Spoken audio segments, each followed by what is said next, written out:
नमस्कार, उज्जैन ट्रिपच्या आपल्या एका नवीन व्हिडिओमध्ये तुमचे सर्वांचे मनपूर्वक स्वागत। काल आम्ही सर्वजण मस्तपैकी जेवलो, रात्री गाडीतनं निवांत झोपलो। आता सकाळ झाली, गुड मॉर्निंग। आणि बाहेरचा व्ह्यू बघताना हा इंदोरचा आहे, म्हणजे इंदोरहून आपण आता चाललोय उज्जैनला।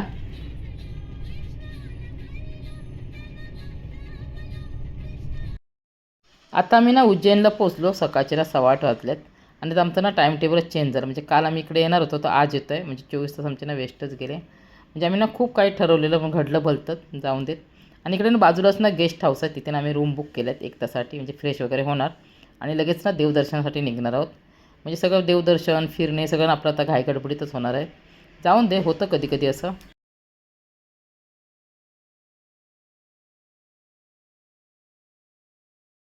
Good morning. आम्ही ना रूमवर आलो, आंघोळ वगैरे केली, फ्रेश झालो, आता आम्ही निघतोय। आता व्हिडिओ काढा तुम्ही, व्हिडिओ काढतो।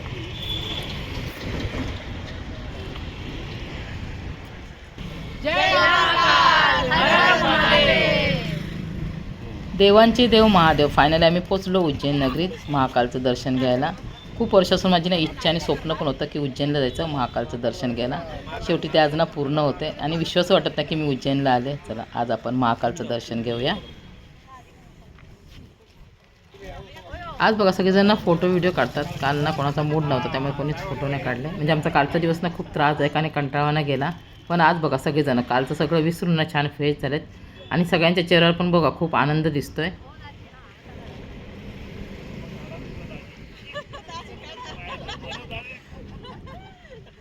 शूटिंग स्टॉप करतो, फोटो काढतो। आणि उज्जैनला रिक्षा बघा कशा आहेत, म्हणजे आपल्या मुंबईला तशा पण आहेत नाही, अशा पण आहेत, ओपनवाल्या आहे, आवडले मला। आणि आम्ही ना रिक्षा ठरवल्यात, म्हणजे ह्या रिक्षाने आम्ही ना पूर्ण दिवस कुठे कुठे फिरणार, म्हणजे रिक्षावालाच फिरवणार, मग संध्याकाळी इथे आणून पुन्हा तो सोडणार आमच्या बसच्या इथे। बघू कुठे कुठे फिरायला मिळतं ते, कारण महाकालेश्वरला खूप गर्दी असे ऐकूनच आहे आम्ही, बघू किती गर्दी भेटते ते। थंडी वाजते, हा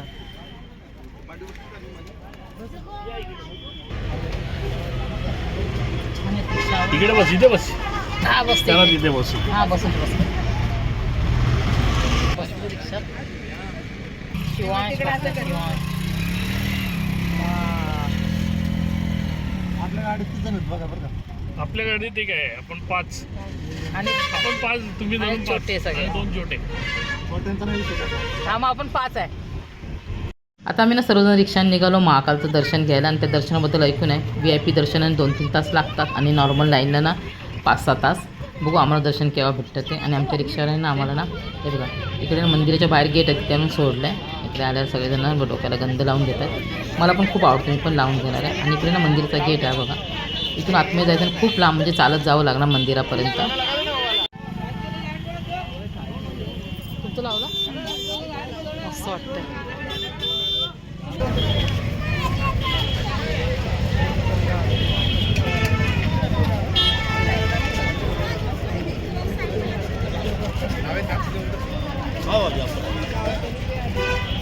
ह्यांना पण ना भारी होस गंध लावायचा बघा, ह्यांनी पण लावलं।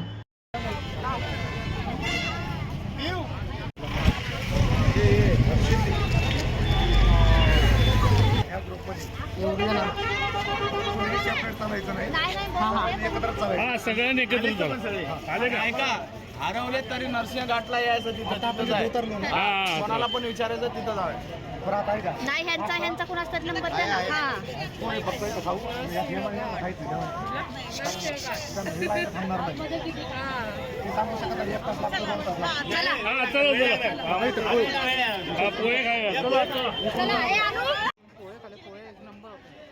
मंदिरात जाण्यापूर्वी आम्ही सगळेजण नाश्ता करायला आलो आणि इकडे बघतो तर सगळीकडे नाश्त्याची खूप सारी आजूबाजूला दुकानं होती। खास सांगायचं म्हणजे ना हे उज्जैन असून ना महाराष्ट्रातील नाश्त्याचे सगळे पदार्थ आम्हाला इथे ना पाहायला मिळाले। त्यातले काही पदार्थ आम्ही ना खाल्ले पण, म्हणजे कांदेपोहे, उपमा, इडली, वडे, बासुंदी, जिलेबी आणि खूप सारे। आणि टेस्टला सांगू तुम्हाला 1 नंबर होते, खूप भारी टेस्ट होती त्याची, आम्हाला सगळ्यांना खूप आवडले। आणि आता मी चहा पिते, मला कुल्हड चहा खूप आवडतो, चहा मस्तच आहे। इथे 1 तास गेला नाश्ता करण्यात।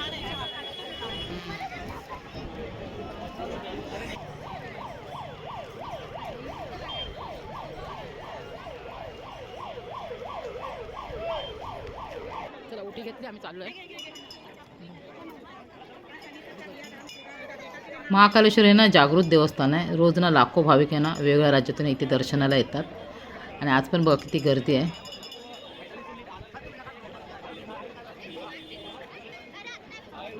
आतमध्ये आलो VIP पासमधून, म्हणजे याच्या पोलीसच्या पासवरून आम्ही आतमध्ये आलो.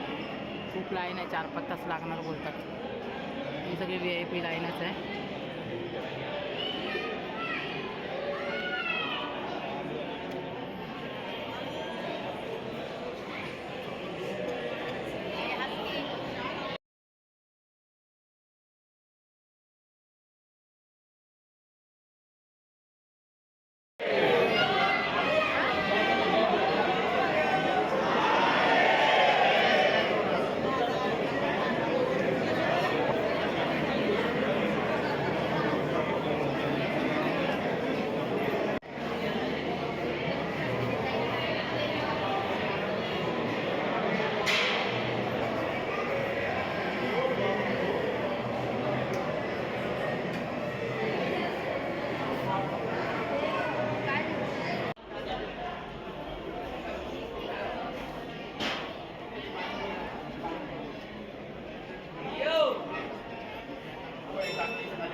दर्शन करून आम्ही आलो. ते फोटो व्हिडिओ काढायला अलाउड नव्हता, तर इथे बसलोय निवांत.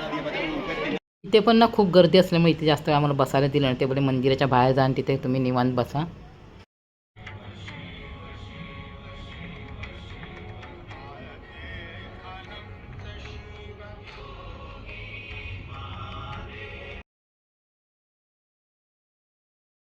आलो आम्ही नवग्रह मंदिर दर्शन घ्यायला.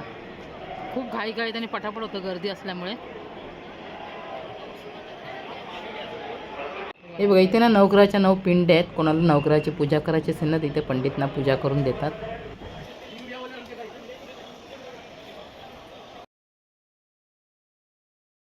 फोटो काढून घेतला त्याच्याकडून 100 रुपयात 10 मिनिटात दिला काढून. पकडा हातात. ते ना झटकीपट फोटो काढून देणारे ना खूप फोटोग्राफर आहेत. अगदी 10 मिनिटात फोटो काढून देतात. आम्ही पण ना महाकालची आठवण म्हणून इथे एक ना फोटो काढून घेतला दर्शन करून आल्यानंतर. आणि आता आम्ही ना प्रसादाचे ना लाडू पण घेतले. आणि लाडू किती घेतले आहे बघा. लाडू घेतले 4 बॉक्स घेतले. 2 द्यायचे ते. कसा बॉक्स आहे? एक 100 रुपयाने एक 50.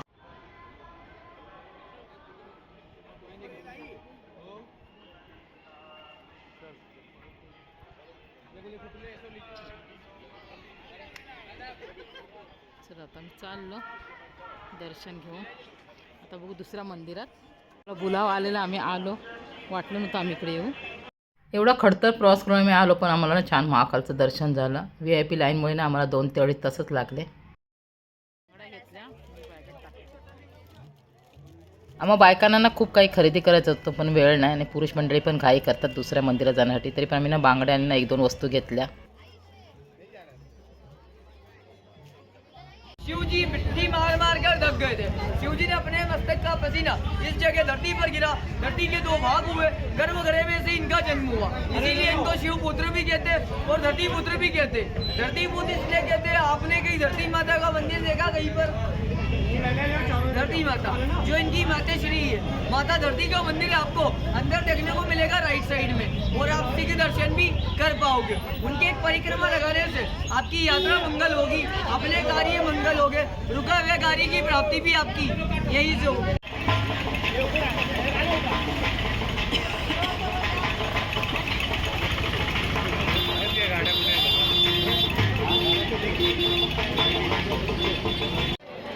महाकालचं दर्शन घेऊन आत्ता आम्ही आलो मंगलनाथ मंदिरामध्ये. आणि हे मंदिर ना मंगलग्रहाचं जन्मस्थान आहे. आणि या मंदिराचं खास वैशिष्ट्य म्हणजे ना, जर कोणाच्या कुंडलीमध्ये मंगलदोष किंवा कालसर्पदोष असेल तर ना इथे पंडित ना विधिवत अशी ना निवारण पूजा करतात. म्हणून ना इथे रोज ना भक्तांची ना खूप गर्दी असते. मंगळवारी तर जास्तच असते. तसेच ना इथे ना आपल्या मनातील इच्छा सांगून हा लाल धागा म्हणजे कलावा इथे बांधायचा असतो. मग त्या इच्छा ना पूर्ण होतात असे म्हटले जाते. हा बघा समोर दिसतो ना शिप्रा नदीचा घाट आहे आणि शिप्रा नदीच्या घाटावरच हे मंदिर आहे.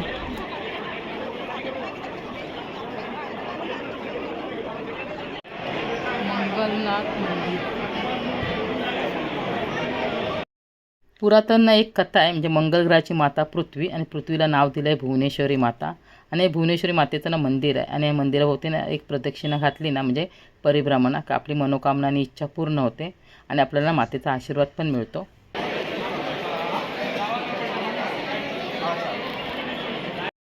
आणि हीच ती जागा इथेच ना पंडित मंगलदोष आणि कालसर्पदोष निवारण पूजा करतात आणि आपल्या महाराष्ट्रात ना नाशिकला.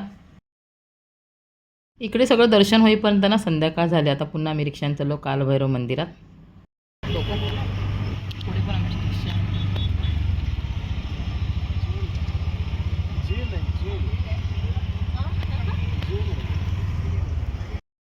आता आम्ही जेवलो पण व्हिडिओ काढायलाच वेळ नाही भेटला. आता बसने आम्ही ना उज्जैनवरून ना खांडवाला चाललो ओंकारेश्वरला म्हणजे 4-5 तास लागणार ओंकारेश्वरला पोचायला.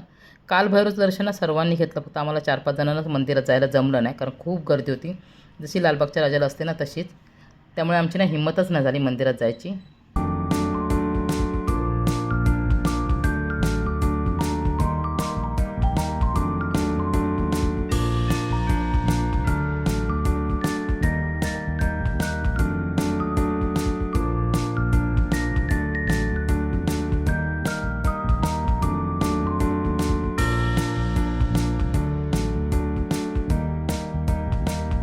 काल सर्वजण दमलेले त्यामुळे झोपले. आज त्याने ठरवलेलं आज रात्रीला आपण झोपायचं नाही, छान ना एन्जॉय करायचं, नाचायचं गायचं म्हणजे सकाळ होईपर्यंत.